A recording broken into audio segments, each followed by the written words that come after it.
Gladys Pahimula. Asawa po ako ni Clyde Pahimula na member ng OBI. 11 years na po kami nagsasama ng asawa ko. 5 years old pa rin yung malay namin nang mag-abroad yung asawa ko. Kulang yung isang taon niya at gusto niya makapagpatayo kami ng bahay. Nag-abroad siya sa Japan as a welder. 4 years mahigit nang nakauwi siya dahil nagka-pandemic. Pag-uwi niya, nag-apply din ako sa ibang bansa. Hindi kami nagkita nung umuwi siya. Nag-inquire po siya sa video post ko about sa business na ginagawa namin. And nagkausap kaming dalawa. Yun nga po, yung sumali po siya dito sa totoo lang. Hindi ako naniwala, may alinlangan po ako kasi pera po yung ginagamit sa pagsali niya dito. Tapos sabi niya po, huwag kang magagalit, sabi niya, ibang business natin to para sa inyo to. Pag uuwi ako, sabi niya, hindi na ako babalik dito. Sabi niya, magbi-business na lang ako dyan. Sobrang nakita ko at naramdaman ko na sobrang interested talaga siyang gawin yung negosyo. At the same time, nagustuhan niya yung products natin na Silpro. Sabi niya, nakita ko na yun nga, may nag-mentor daw po sa kanya. So yun, sobrang excited niya. Talagang uma-attend siya ng mga meetings namin, ng mga trainings namin para matutunan yung negosyo. Pagkagaling niya ng work, sabi niya, tinawagan niya yung mga anak na, sabi niya na mag-fishing siya.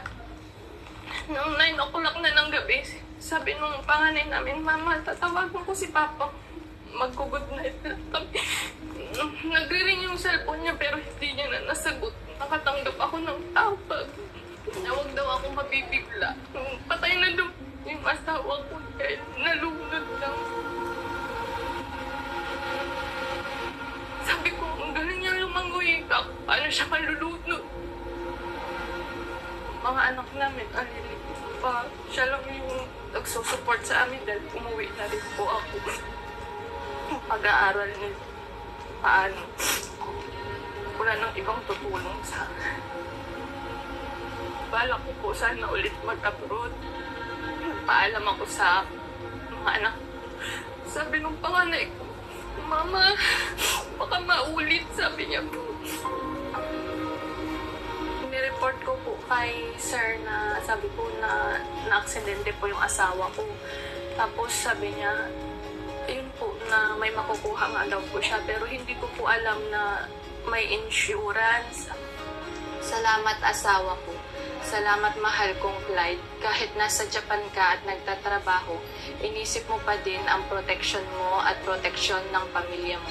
Kumuha ka pa din ng OBI Silpro. Noong nabubuhay ka, inalagaan mo kaming pamilya mo at hanggang ngayon, nasa payapa ka ng lugar, patuloy mo pa din kaming inaalagaan. Ilalagay ko po sa account ng mga anak ko kasi pinagawaan ko po talaga sila ng account nila. Yun po sa pag-aaral nila. Wala naman ibang tutulong sa akin. Hindi ako na lang. Nagpapasalamat po ako sa Stronghold at OBI dahil sa nakuha kong insurance, makakatulong po ito para sa pagpapatuloy ng pag-aaral ng mga anak ko at para sa mga gastusin.